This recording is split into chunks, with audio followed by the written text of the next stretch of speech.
Samantala po, iginit ng Department of Agriculture na malaki ang naitulong ng pagtatapyas ng taripa sa imported na bigas.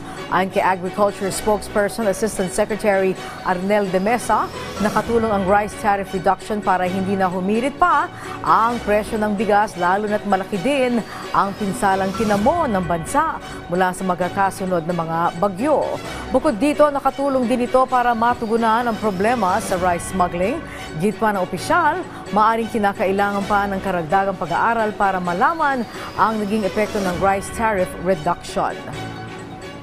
Kung titingnan natin ay meron namang pagbaba sa presyo ng bigas per the monitoring na rin natin. At kung titingnan natin, isa pang punto, sa dami ng naging pinsala at pagtaas din ng dollar exchange.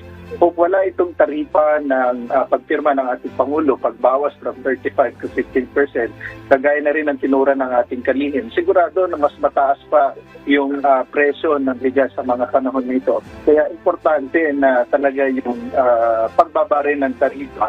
At dahil dito, nawalan din ng insentibo yung ating mga smugglers na ituloy yung smuggling dahil mababa na yung taripa at marami na rin volume na pumasok.